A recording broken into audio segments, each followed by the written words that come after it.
साथियों नमस्कार। मेरे हाथ में ये पेंसिल सेल हैं जिनका उपयोग मैं अपने रिमोट आदि में करता हूं और दूसरे हाथ में ये मोबाइल है।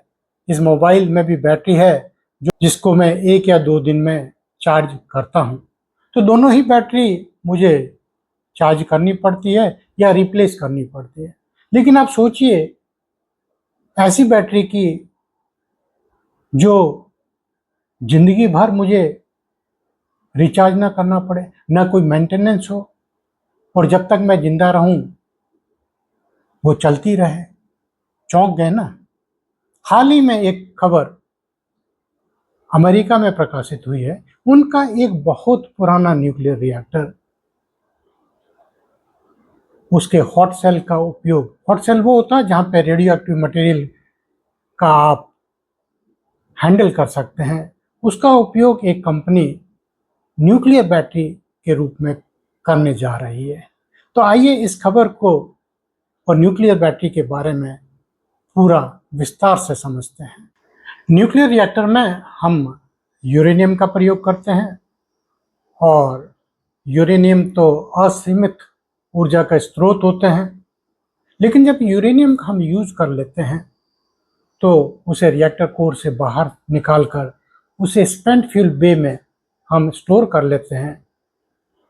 अब स्टोरेज करने की क्या ज़रूरत है, क्योंकि इसमें जो बहुत सारे रेडियो एक्टिव पदार्थ होते हैं जो कि लगातार विकिरण देते हैं। इसमें स्ट्रोंशियम 90, अमरीशियम 241,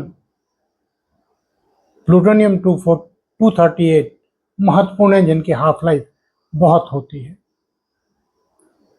अब ये रेडियो एक्टिव पदार्थ वो होता है जो कि अनस्टेबल होता है और डीके होके दूसरे आइसोटोप में बदल जाता है। तो जब ये डीके होता है तो इससे हीट निकलती है और अल्फा या बीटा पार्टिकल भी निकलते हैं। यदि मैं इन हीट को किसी तरह स्टोर कर लूं और इसे इलेक्ट्रिकल एनर्जी के रूप में परिवर्तित कर दूं तो ये आपका कंटिन्यूस सोर्स ऑफ एनर्जी बन जाता है। और इसी धारणा को यूज करते हुए वैज्ञानिक अब न्यूक्लियर बैटरी का प्रोडक्शन के बारे में सोच रहे हैं। तो आप सोचिए, ये न्यूक्लियर बैटरी न तो आपके या दिन या रात पे डिपेंड करेगी, न बारिश पे डिपेंड करेगी, बल्कि लगातार आपको एनर्जी देती रहेगी।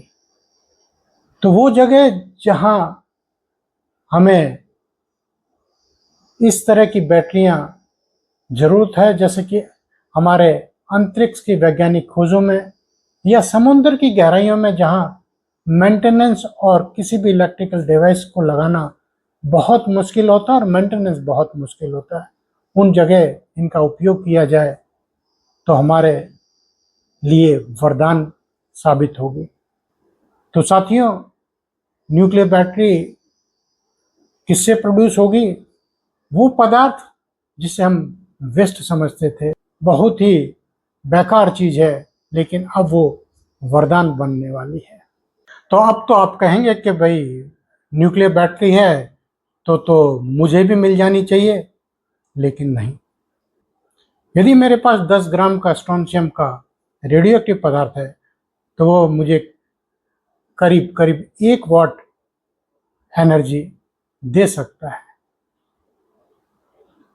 तो ये आपके घरों की जो रिक्वायरमेंट है वो पूरी नहीं कर सकता। दूसरा, क्योंकि ये रेडियो एक्टिव पदार्थ है तो आप कहीं पे भी इसे स्टोर नहीं कर सकते।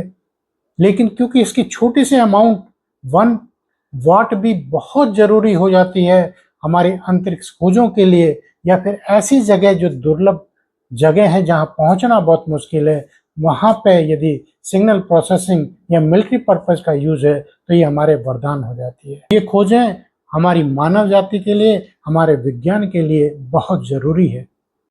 आशा है कि आपको न्यूक्लियर बैटरी के बारे में जानकारी अच्छी लगी होगी। Thank you very much.